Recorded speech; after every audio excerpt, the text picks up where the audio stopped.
On le disait tantôt, mesdames et messieurs, plusieurs enfants congolais ont été adoptés hors de nos frontières. Pour être plus précis, on parle de l'Europe et de l'Amérique. Quels sont les mécanismes de suivi que le gouvernement congolais met en place pour suivre l'évolution des enfants congolais adoptés à l'étranger? Et s'il faudrait adopter un enfant, quelles sont les procédures? À toutes ces questions auront des réponses, mais d'abord, suivons cet élément.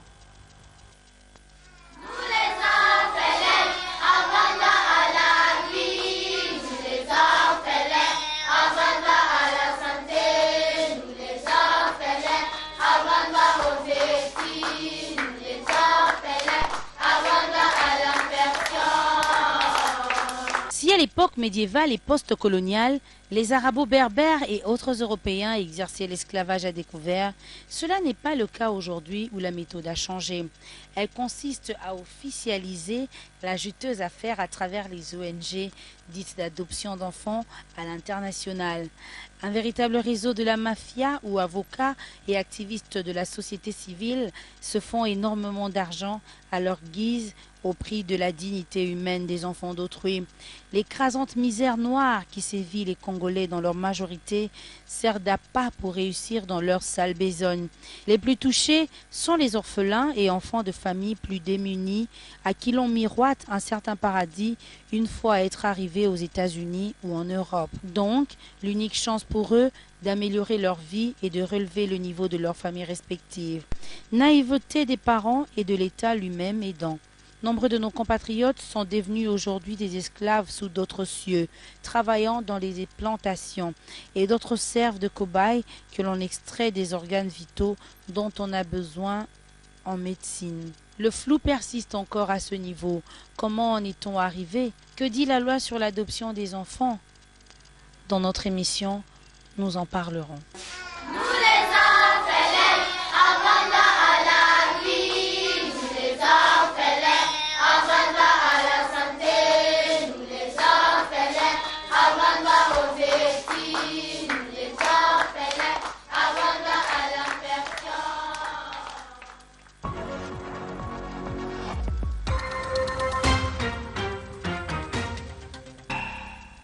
Et sur ce plateau, mesdames et messieurs, pour en parler, nous ne sommes pas seuls. Jules Kidinda avec nous, bonjour. Bonjour, madame Anadis. Alors Jules Kidinda, vous êtes juriste, présentateur de plusieurs émissions et coordonnateur de la radio-télé Groupe L'Avenir. On voit que vous avez bien lu ma fiche. Merci de répondre positivement à cette invitation. Delphin Mukendi, bonjour. Bonjour. Alors comment allez-vous? Je vais très bien, merci. Delphin Mukendi, coordonnateur de l'ONG Chari Secours. C'est bien que c'est cela. C'est quoi Chari Secours? Ça veut dire tout simplement Charité Secours et en cycle, c'est Chari Secours. Alors, Jules Kidinda, pourquoi est-ce que l'adoption en République démocratique du Congo pose un réel problème? Avant de répondre à votre question, laissez-moi préciser peut-être quelque chose. Vous avez dit dans votre chapeau, plusieurs enfants congolais sont adoptés à l'étranger. Oui, mais ce dont nous voulons parler aujourd'hui, ce sont les enfants congolais adoptés ici. Parce qu'un enfant congolais peut tout à fait être adopté à l'étranger. Les enfants congolais qui vivent, par exemple, en France, peuvent faire l'objet d'une adoption en France. Mais vous voulez parler des enfants congolais qui sont adoptés ici, mais par les étrangers. Par les étrangers, voilà, d'accord. Donc je voulais faire cette précision de taille. Alors, c'était quoi votre question, déjà? Pourquoi est-ce qu'elle pose un réel problème aujourd'hui? Ça pose un problème parce que il y a beaucoup enfin, vous savez, je me suis intéressé à ce sujet parce que j'ai rencontré celui qui est en face de moi, monsieur Delphin Mukendi. J'ai fait un tour dans ces deux orphelinats. En fait, il a un orphelinat, mais il a deux entités. Il y en a une qui héberge des enfants de plus de quel âge? De 12 ans? De plus de 2 ans. Ouais. Alors, il y a une autre entité qui se trouve à Matete, c'est là où j'étais. Oui. Et j'ai vu des jeunes, des enfants de 1 an. Et j'ai vu dans quel état ces enfants étaient. J'ai vu que ces enfants avaient beaucoup besoin de beaucoup d'affection. Mais en même temps, je me suis posé la question, pourquoi est-ce que ces enfants... J'ai posé des questions aux dames que je trouvais là. Est-ce qu'il y a des Congolais qui viennent rendre visite à ces enfants? Est-ce qu'il y a des Congolais qui viennent leur donner à manger? La réponse était très peu. Donc, nous sommes très peu nombreux à y aller. Pourquoi est-ce que on ne s'intéresse pas à l'adoption, pourquoi est-ce qu'on a une mauvaise image de l'adoption? C'est parce que je pense que nous sommes une population qui facilement confond les choses. Nous sommes une population qui facilement sombre dans des rumeurs. Je crois qu'on a collé à l'adoption des images négatives qui ne vont pas forcément avec l'adoption. Quand on parle du trafic d'enfants, le trafic d'enfants n'est pas l'adoption. Hein. Quand vous posez la question tout de suite à l'adoption, les gens pensent « Ah, le trafic d'enfants ». Or, l'adoption n'est pas le trafic d'enfants. Si les gens ont cette confusion dans leur esprit, certainement parce que les gens, un, ne veulent pas s'instruire, deux, les gens ont beaucoup de rumeurs. Or, l'adoption, Madame Anadi Sarah, l'adoption reste d'abord une démarche d'amour. J'ai parlé tout à l'heure des enfants qui sont dans les orphelinats, qui ont besoin d'amour, qui ont besoin de soutien et personne ne vient leur donner quoi que ce soit. Et donc il faut que ces enfants-là aient aussi la chance, comme vous et moi, parce que c'est que vous avez bénéficié de l'éducation de vos parents, vous avez bénéficié de l'épanouissement, vous continuez à bénéficier de l'épanouissement au sein de votre famille, et les enfants qui n'ont pas voulu, eux, être orphelins, ces enfants-là qui sont orphelins, qui se retrouvent dans ces orphelinats, et les enfants non plus qui sont dans les orphelinats, il y a des enfants même qui ont été simplement abandonnés par leurs parents. Ces enfants-là n'ont pas cherché au départ à être dans ces orphelinats. À être dans ces orphelinats. Mais néanmoins, des femmes qui n'allons pas nous voiler la face en tout cas. Ouais.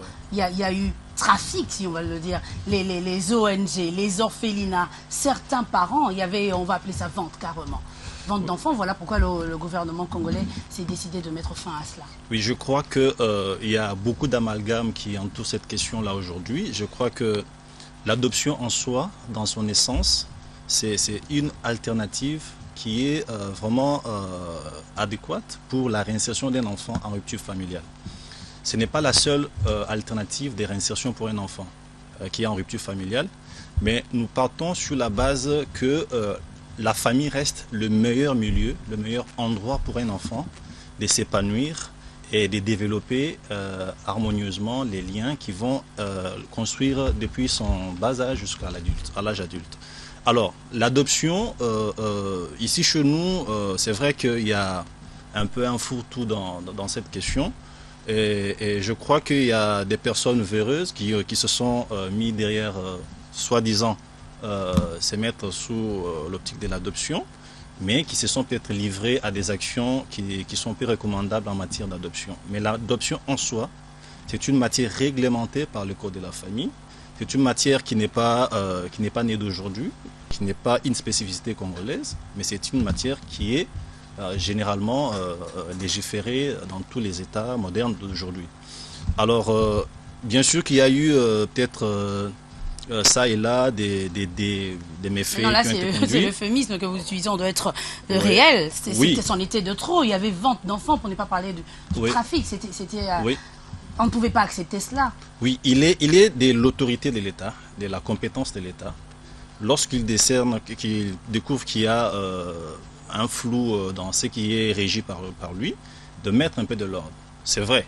Mais de là à généraliser que la matière d'adoption en général, ce n'est pas c'est quelque chose de voilé et que derrière ça, il y a le trafic d'enfants.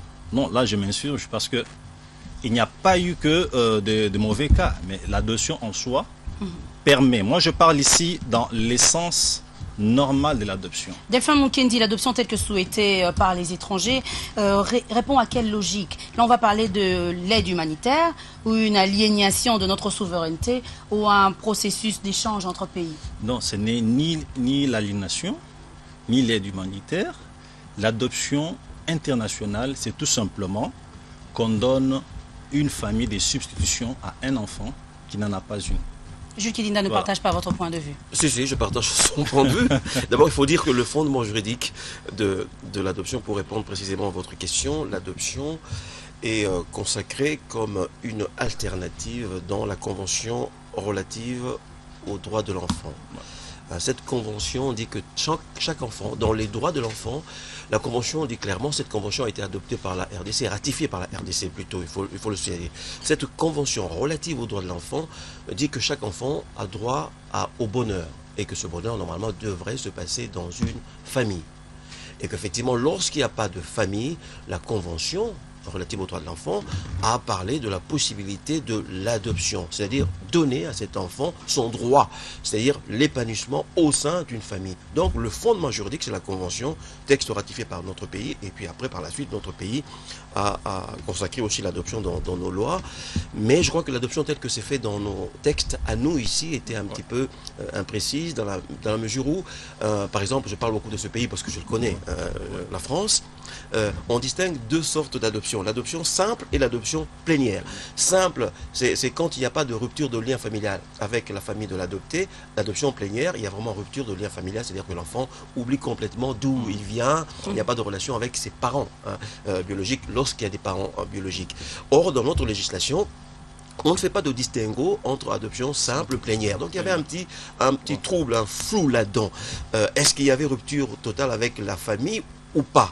Alors ce flou va être enlevé, va être corrigé par un nouveau projet de loi sur l'adoption qui est sur la table du ministre Jean, Famille et Enfants, Bijou 4. Très bientôt, ça sera présenté à l'Assemblée nationale pour adoption et on aura les deux formes d'adoption dans la nouvelle loi. Alors Jules Kidinda, pourquoi est-ce que les parents congolais n'adoptent pas souvent les enfants américains ou européens? Pourquoi? Pourquoi, oui. Mais parce que la réponse est simple. Parce que dans ces pays-là, les enfants ont accès au bonheur, ont accès à l'épanouissement. Parce que dans ces pays-là, les parents ne démissionnent pas. Parce que dans ces pays-là, les parents assurent le minimum à leurs enfants. Parce que dans ces pays-là, les parents, lorsqu'ils n'ont pas de travail, bénéficient quand même d'un soutien de la part de l'État, donc peuvent quand même subvenir aux besoins de leurs enfants. Parce que dans ces pays-là, effectivement, on sait organiser la solidarité nationale.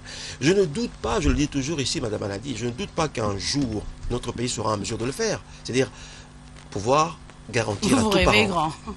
Oui, bien sûr, parce que nous sortons de loin et vous voyez très bien, vous êtes jeune, je sais bien, mais moi qui ai vécu avant vous, je sais que nous sortons de loin et il faut féliciter le progrès qui a été fait.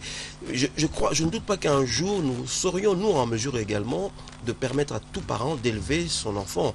Je ne doute pas de cela, mais aujourd'hui, il faut constater qu'il y a beaucoup d'enfants qui sont abandonnés. Il y en a beaucoup. C'est vraiment un constat. Pensez-vous que l'adoption soit une vente d'enfants? Répondez par oui ou non à cette question. Nous continuons avec nos invités juste après cet élément.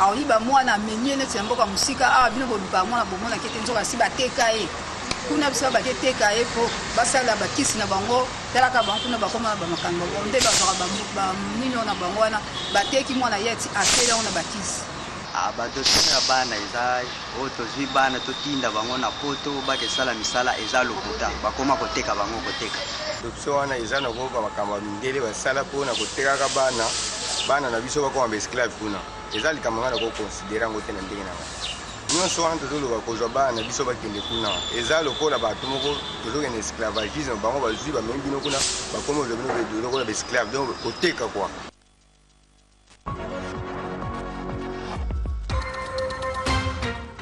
Un commentaire par rapport à l'élément que nous venons de suivre. Oui, je crois que c'est un problème de sensibilisation. Je ne cesse de le dire et je ne cesserai jamais de le dire. L'adoption paraît aujourd'hui comme une nouvelle matière ici chez nous, mais je crois que si nous devons offrir aux enfants en rupture familiale une possibilité de vivre en famille, on ne doit pas refuser l'adoption, qui est une bonne alternative de réinsertion à ces enfants. Et je crois que par rapport à ce qui se passe en Europe, par rapport à la rumeur qui se répand, soi-disant que ce sont les enfants qui sont vendus, qui sont maltraités là-bas, je crois qu'en Europe, il y a quand même une avancée significative en matière de surveillance, de la protection des enfants. Aujourd'hui, mais ce n'est pas en vain que la population se plaint. Oui, effectivement, mais de toutes ces personnes qui disent, qui avancent ces allégations, nous n'avons pas encore eu une preuve en Europe où on a attrapé des familles en train de charcuter les enfants, en train d'en faire ce qu'ils sont en train de dire tout de suite là. Mais je crois qu'on ne doit pas se verser dans des folles rumeurs, mais regarder froidement la question et se dire avec objectivité, est-ce que réellement c'est une bonne opportunité pour l'enfant? Nous continuons avec vous tout à l'heure, Jules Kidinda, vous aurez l'opportunité de vous exprimer. Pourquoi pensez-vous que l'adoption soit une vente d'enfants? Tout à l'heure, retrouvons-nous pour en parler.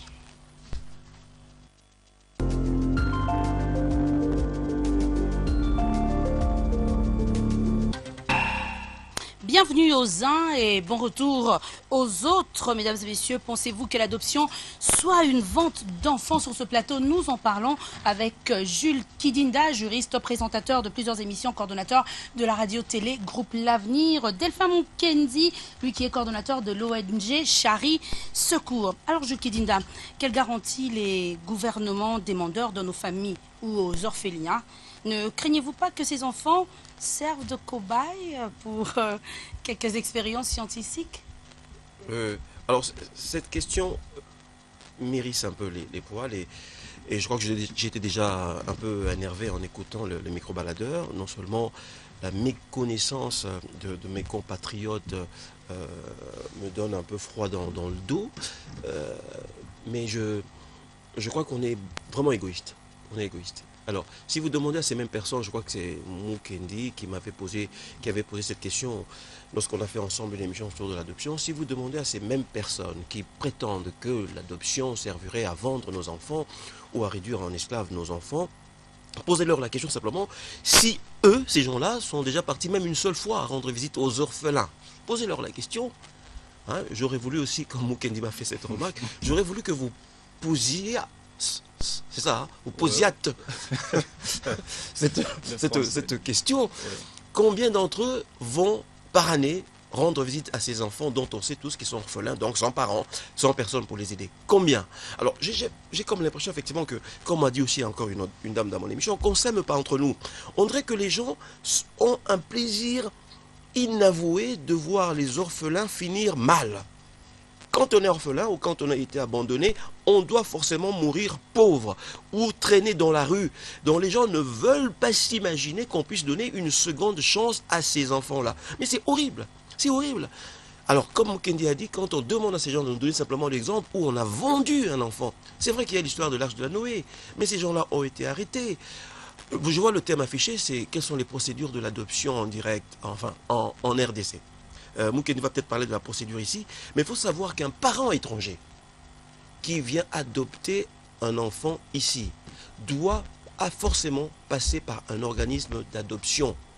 Un étranger ne vient pas directement ici, il s'adresse à Delphin Mukendi, je veux adopter un des enfants. Non.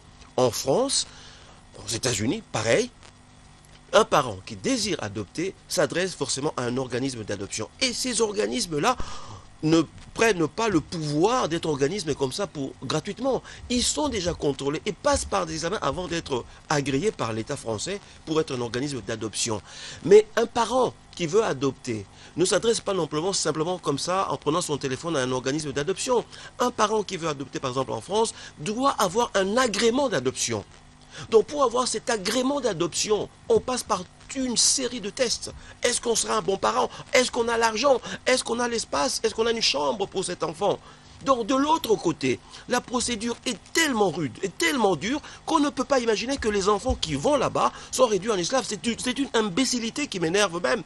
Parce que il y a des gens, à la base, il faut savoir, par exemple en France, des parents qui veulent adopter, sont des parents des gens qui ont du mal à avoir eux-mêmes un enfant.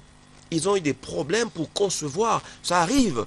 Lorsqu'un couple se rencontre, un couple qui s'aime, constate au moment où ils décident d'avoir des enfants, que biologiquement, ils ne peuvent pas en avoir. Ici, c'est vrai qu'au pays, dans notre pays, on a toujours tendance à répudier la femme, à dire non, le bain c'est en vain, Jules Kidinda, parce que lorsque l'on vous suit, on a l'impression que tout est parfait, tout est ok, mais là on ne parle pas en vain. Si ce Congolais aujourd'hui a ce pouvoir de dire tout haut cela, certes, il y a eu ces enfants qui ont été certainement victimes, ont été des cobayes. Voilà pourquoi la nouvelle s'est répandue et plusieurs parents, plusieurs orphelinats aujourd'hui craignent l'avenir d'autres enfants. Alors, dans les raisons qui ont été avancées par la Direction générale de migration, parce qu'il y a toujours un soubassement lorsque le gouvernement congolais prend cette mesure, pas le gouvernement, bon, la Direction générale de migration interdit la sortie du territoire des enfants congolais. La DGM dit, je vais lancer une enquête et pour après dire ce que j'ai trouvé. Qu'est-ce que la DGM a trouvé? La DGM a trouvé dit-elle, que des enfants, ils ont déjà constaté que certains parents qui ont adopté des enfants congolais avaient par la suite cédé ces enfants-là à d'autres parents, une fois arrivés dans le pays étranger en question. Premier abus. Deuxième abus, on constate on a dit non, on a constaté qu'il y a des enfants qui ont été adoptés par des parents étrangers et pour lesquels ça se passe mal. L'enfant n'a jamais été accepté, n'a jamais été intégré dans la famille. Mais pour cela, dans les pays étrangers, lorsque l'enfant n'a pas été accepté, les cas sont très rares. Il faut dire par exemple en France, les cas sont très rares où un enfant qui a été adopté a du mal après à se retrouver dans la famille de ses parents. Mais il faut savoir que dans ces pays-là, c'est pas comme chez nous, où quand vous vous énervez contre votre enfant... Il y a quand même une différence. Oui. Une grande différence. Laquelle? Nous allons quand Jules Kidinda chez le Monopole de questions. Attends. Laquelle? Alors, Delphin Mukendi, quels sont les mécanismes de suivi que le gouvernement congolais met en place pour suivre l'évolution des enfants congolais adoptés à l'étranger? Bon, je crois que je ne me mets pas dans la peau d'un délégué du gouvernement, mais je sais que normalement, lorsqu'un enfant est adopté, les mécanismes de suivi, c'est-à-dire sont tels que les rapports post-adoption doivent régulièrement être adressés au pays d'origine de ces enfants. Alors, j'ai, pour mon cas, expérimenté des cas comme ça où 1, 2, 3 cas d'enfants qui ont été adoptés en France et les rapports post-adoption doivent parvenir au gouvernement et il y a la commission interministérielle qui statue sur les dossiers d'adoption ici en RDC qui donne l'aval avant que l'adoption puisse être prononcée sur un enfant. Et je crois qu'il y a aussi autre chose à faire, c'est là qu'il y a un peu une faiblesse de notre côté, c'est que il n'y a pas assez d'émissions de vérification qui descendent sur le terrain, qui vont dans ce pays là où nos enfants sont partis. Et je crois que c'est par là que le gouvernement devait mettre plus l'accent. Parce que nous pouvons condamner aujourd'hui. Nous pouvons nous verser nous-mêmes qui décidons aussi dans ces mêmes rumeurs. Mais si nous ne prenons pas le courage ou la décision de se rendre sur place, là où évoluent effectivement ces enfants, on ne va pas se rendre compte de ce qui se passe réellement. Et je crois que s'il faut aborder cette question aussi en amont, je crois que dans les pays d'origine d'où viennent ses parents, et les mécanismes sont tels qu'un enfant, quand il arrive sur place, il y a un suivi qui est déjà mis en place, tant sur le plan médical, scolaire, on évalue l'enfant, on l'oriente sur une filière d'éducation qui correspond à ses capacités à lui. Et les parents qui ont été examinés en amont avant de pouvoir trouver l'agrément, lorsque l'enfant vient également dans leur maison, on revient encore sur ses parents pour voir si effectivement ils sont toujours à même de s'intégrer, d'accepter l'enfant. Est-ce que l'enfant est toujours intégré ou bien c'est toujours, voilà, ils sont deux pôles opposés. Donc il y a des mécanismes très très appropriés, déjà en amont. Et le retard, c'est plutôt de notre côté parce que nous n'avons pas encore élaboré des missions de descente sur place. Nous continuons avec vous, Delphin et Jules Kidinda. Pensez-vous que l'adoption soit une vente d'enfants, mesdames et messieurs? Répondez par oui ou non à cette grande question. Je voulais compléter, ne voulez pas? Je complète la réponse de madame. Je peux? Juste après cette pause. Ouais.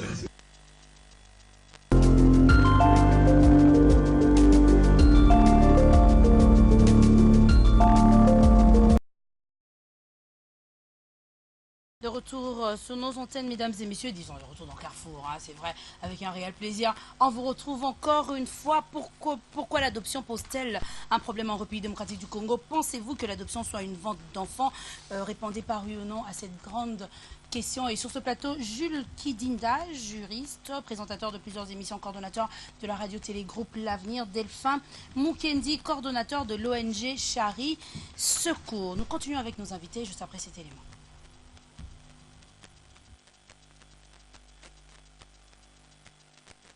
Il y a des enfants qui n'ont pas de père et de mère. Si on adopte, ils trouvent une autre famille à l'extérieur de notre pays. Ils trouvent une bonne famille. C'est un développement des gens de notre environnement, de notre pays.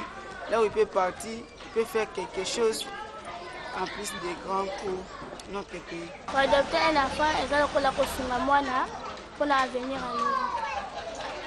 Jacques Estéville, Bénédicte, Dieu merci, Dorcas, Thomas, Nathan, Esther,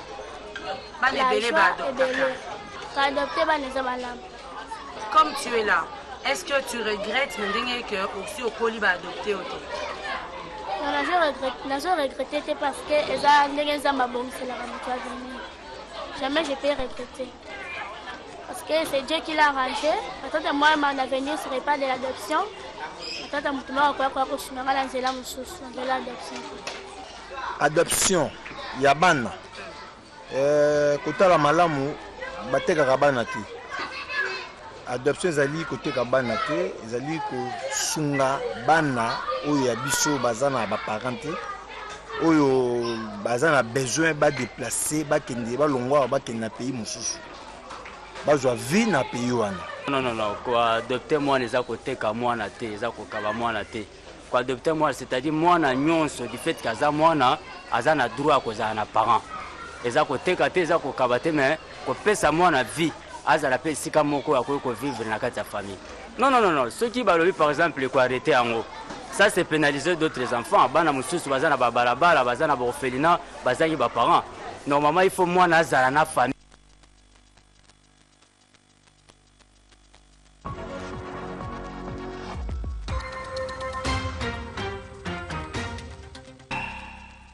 Les orphelins se sont exprimés aussi les encadreurs. Jules Kidinda, un commentaire par rapport à l'élément que nous venons de suivre. Je suis ravi, un peu moins fâché, d'entendre des propos intelligents de la part de ces passants, de ces Congolais. Je voulais ajouter quelque chose par rapport à ce qu'a dit tout à l'heure Delphin Moukeni sur le mécanisme de suivi. C'était votre question que vous le posiez. Est-ce que le gouvernement a le moyen de suivre ses enfants une fois qu'ils sont arrivés? J'ai eu la chance, Madame Anadi, quand j'étais derrière moi en France, de visiter un organisme d'adoption et j'ai eu accès à quelques dossiers d'adoption des enfants qui sont déjà arrivés et qui sont passés par cet organisme d'adoption. J'ai vu qu'effectivement, j'y dans ce dossier un document qui s'appelle rapport annuel. Lorsqu'un enfant arrive, déjà les 6 premiers mois, 6 mois après son arrivée en France, les parents sont obligés de donner rapport à cet organisme d'adoption. Le rapport est envoyé non seulement à l'organisme d'adoption, mais également au département, c'est-à-dire ici chez nous le gouverneur par exemple. Et un an après, les parents sont également obligés de répondre à un questionnaire sur le rapport d'intégration de l'enfant dans la famille.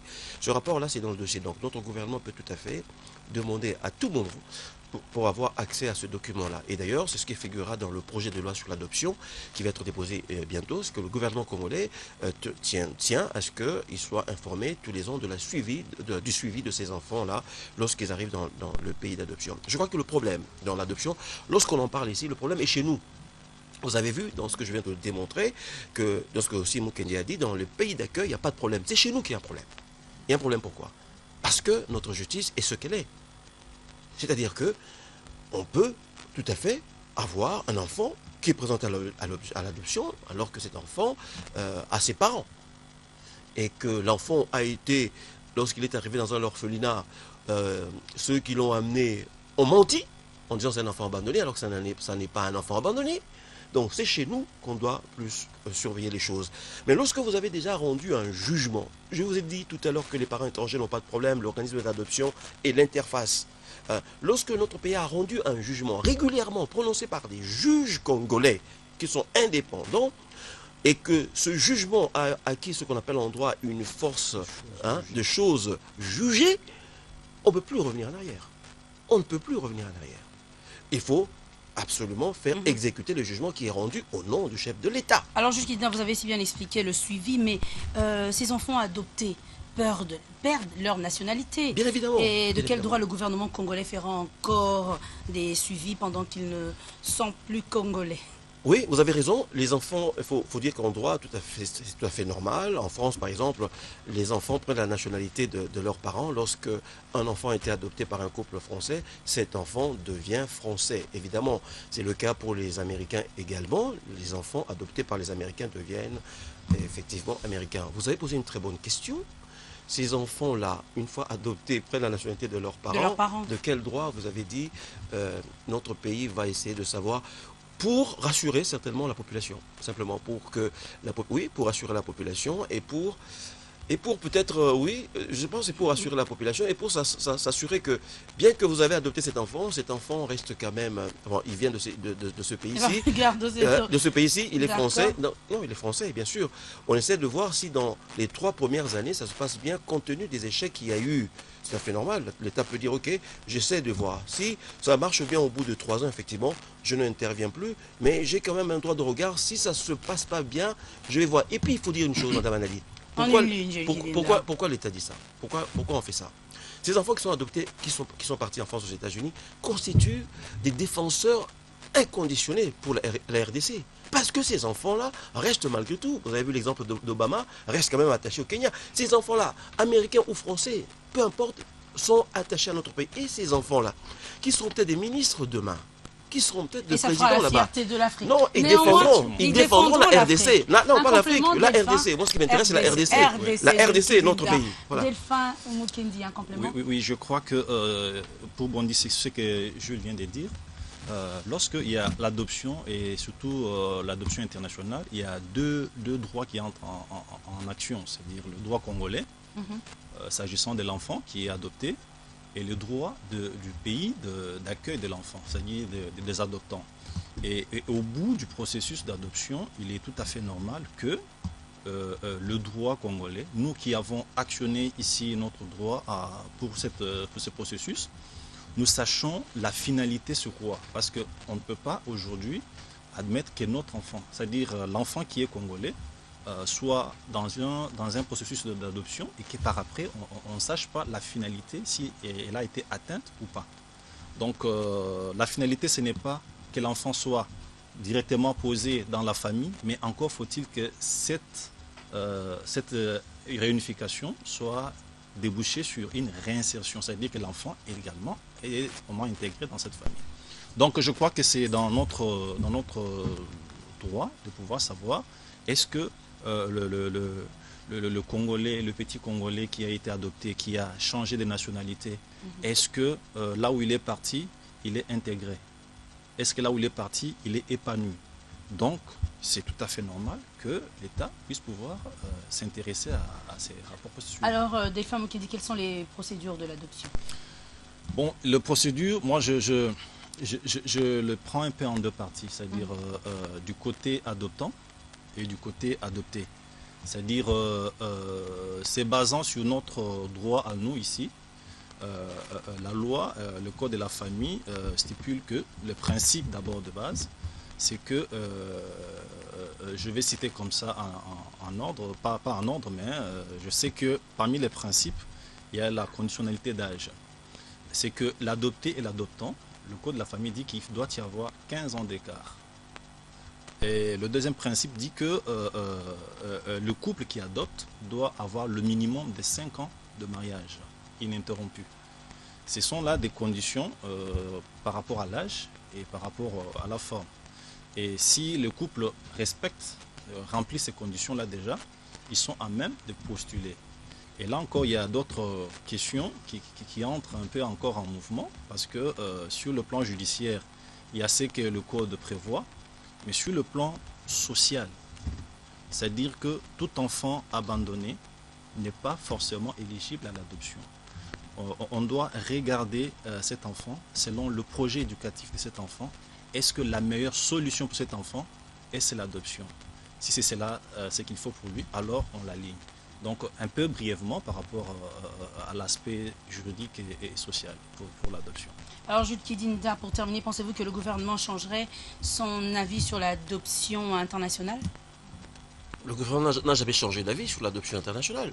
Le gouvernement a toujours dit que c'était des textes qu'il avait ratifiés, qui sont applicables. Le gouvernement, en tant que responsable simplement, a dit « Ok, je mets un peu pause pour vérifier le soubassement de ces jugements ». Mais le gouvernement n'a jamais renoncé à l'adoption internationale. Merci beaucoup, mesdames et messieurs. Continuez à répondre à la grande question posée. Pensez-vous que l'adoption d'un enfant soit une vente? Tout à l'heure, retrouvons Pamphile Kayombo pour le point sur l'actu.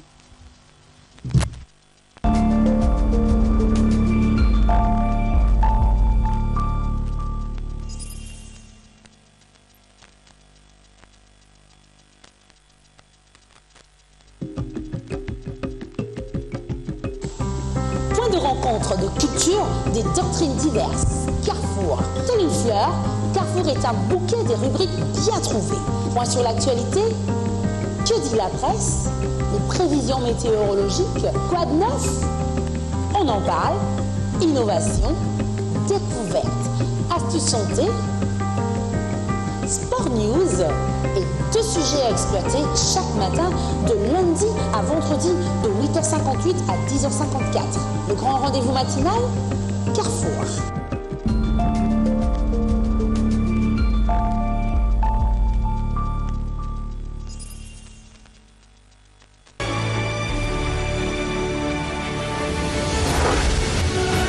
Malgré les attaques dont il fait l'objet depuis 2001, le président Kabila a réussi, aux yeux des observateurs internationaux, à relever historiquement son pays.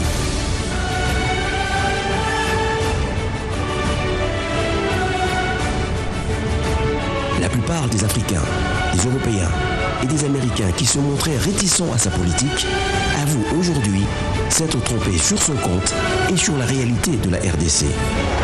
Joseph Kabila, le pragmatique, film documentaire inédit, bientôt sur vos écrans.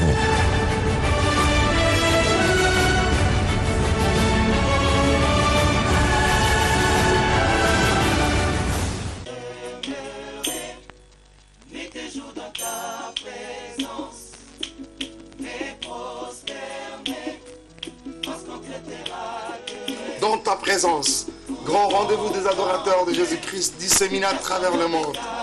Un moment d'adoration intense et d'intimité profonde avec le Saint-Esprit. Désormais sur la RTGAO. Chaque dimanche, soyez bénis. Dans ta présence.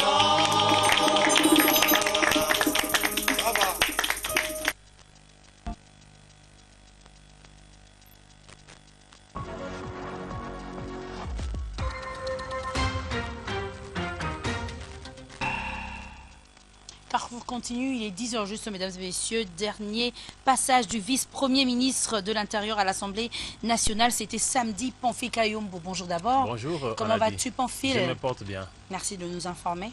Oui, 2 recommandations ont conclu la question orale avec débat adressé au vice-premier et ministre de l'Intérieur au sujet des préalables posés par la Commission électorale nationale indépendante sur le calendrier électoral global. Le gouvernement est invité à présenter au Parlement le projet de loi portant répartition de sièges pour les locales, les provinciales, et le gouvernement est appelé ainsi à doter la Commission électorale nationale indépendante des moyens pour l'organisation des élections dans le délai prévu par la loi de la République démocratique du Congo concernant les élections. Le vice-premier ministre de PTNTIC a conféré avec la délégation de StarTimes. Oui, le vice-premier ministre, ministre de Postes et Télécommunications et Nouvelles Technologies de l'Information et de la Communication, Thomas Louaka, a conféré avec la délégation de StarTimes sur le fonctionnement de cette entreprise de télédistribution en République démocratique du Congo avec les différents services sous sa tutelle. Il s'agissait du dépôt du rapport trimestriel.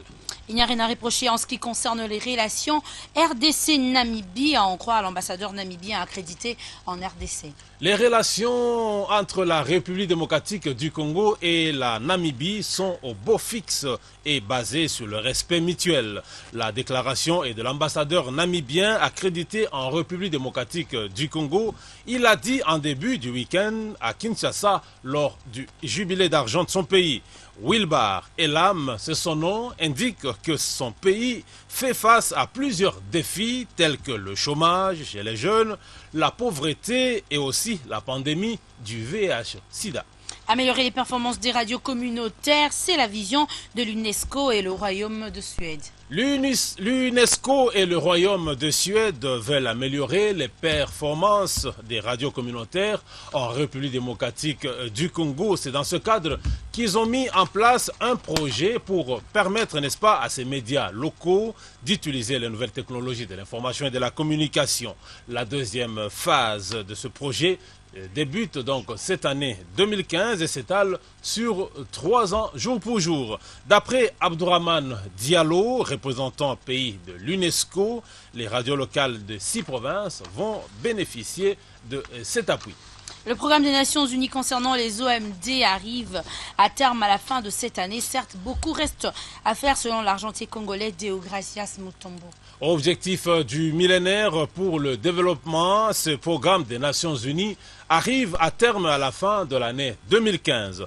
Quel bilan dressé des OMD? L'argentier congolais estime que beaucoup reste encore à faire dans le domaine de l'emploi, l'accès à l'eau et à l'électricité, ainsi que la réduction du VIH-Sida sur l'étendue de la République démocratique du Congo.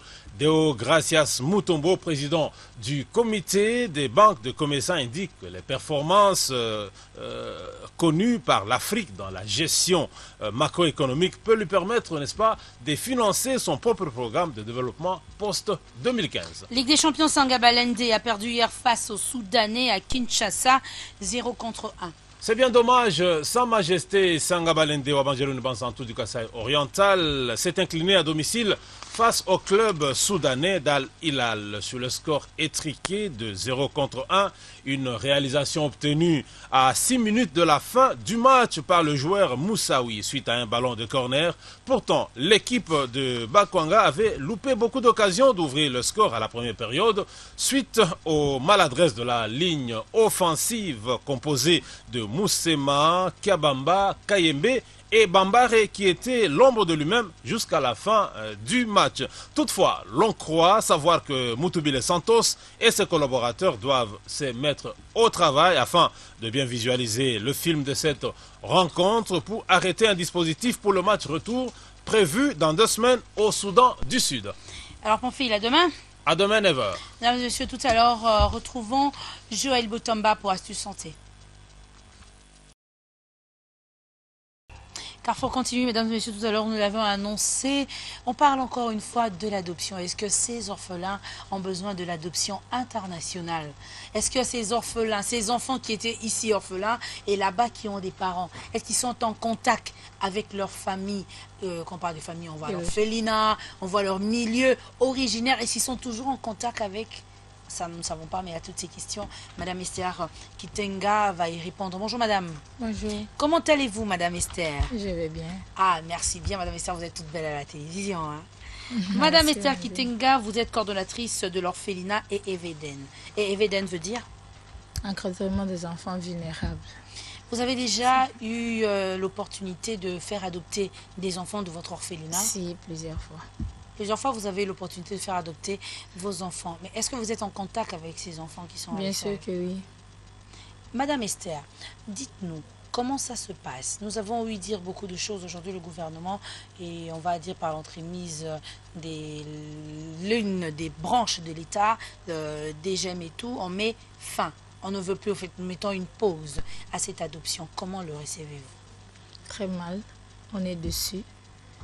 Je pense que le gouvernement doit faire face à de nombreuses choses qui peut-être qu'il ne comprend pas. Nous sommes là pour... Nous vivons avec les enfants. Le gouvernement ne voit pas ce qu'il y a comme difficulté, ce qu'il y a comme les habits, ce que nous subissons dans les orphelinats. Quant aux mesures qu'ils ont prises, je sais qu'ils sont là comme des pères de famille. Parce que l'adoption en soi n'est pas mauvais. L'adoption, si on doit aller à notre loi qui est la Convention relative aux droits de l'homme, aux droits de l'enfant, qui nous a été votée aussi ici le 1er janvier, si je ne me trompe pas, 2009. L'enfant a droit à une famille. L'enfant a droit à une famille. C'est vrai qu'il y a eu trop d'abus, ce qui les a poussés d'arrêter, de suspendre plutôt l'adoption. Mais cela ne dépend pas de tous les orphelinats.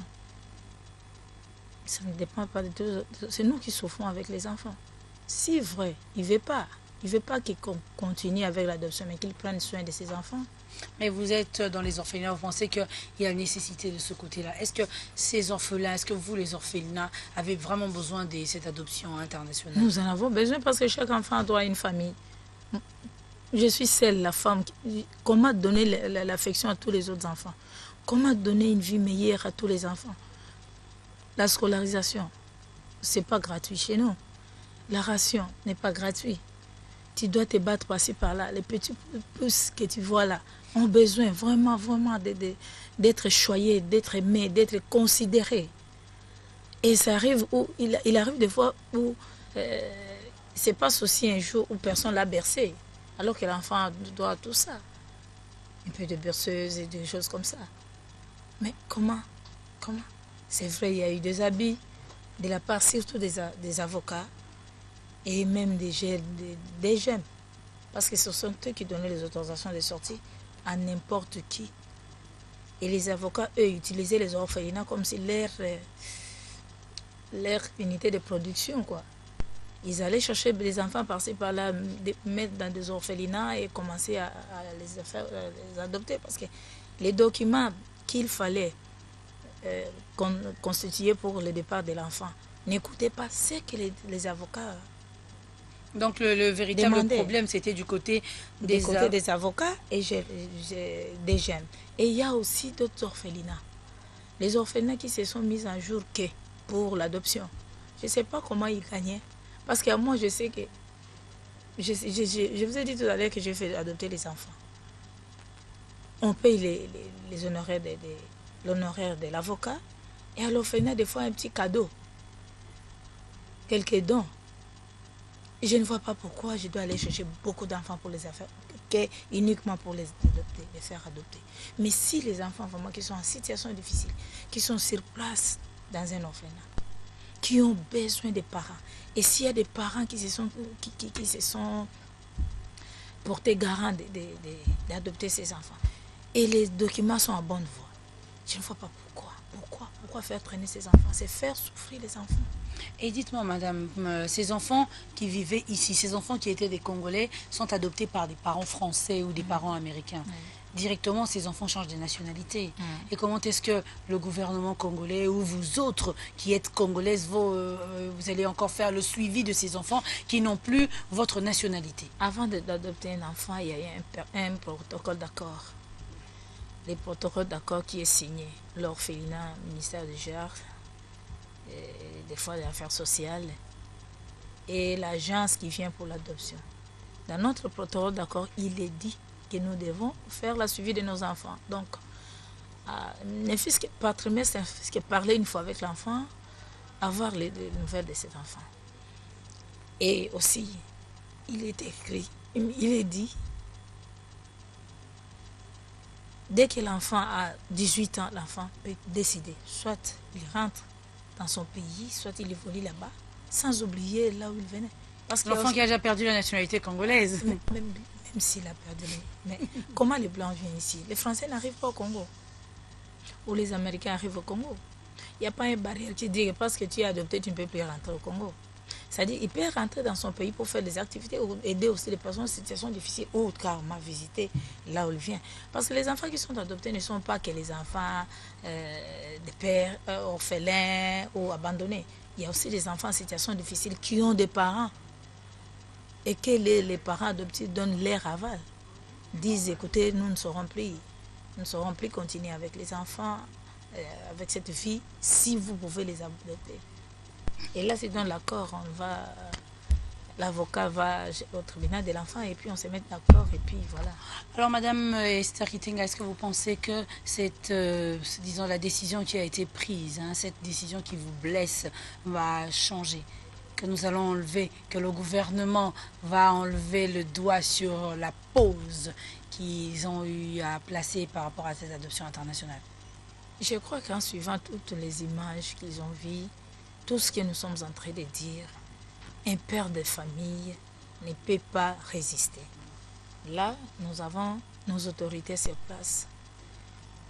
Notre président, son Excellence, le président Joseph Kabila, qui est un homme de cœur, de grand cœur. Maman Olive, qui est la maman de tous les enfants. Nous voyons Abbé Minako, qui est le président de l'Assemblée nationale. Nous avons au Sénat, qui est le papa Kengo Adondo. Tous sont des pères de famille. Je crois qu'ils devraient avoir larmes aux yeux de voir les enfants en situation difficile comme ça. Si vous voulez vraiment que les enfants ne retrouvent pas facilement leurs parents, dont les enfants déjà adoptés ne retrouvent pas leurs parents, alors prenez soin de ces enfants.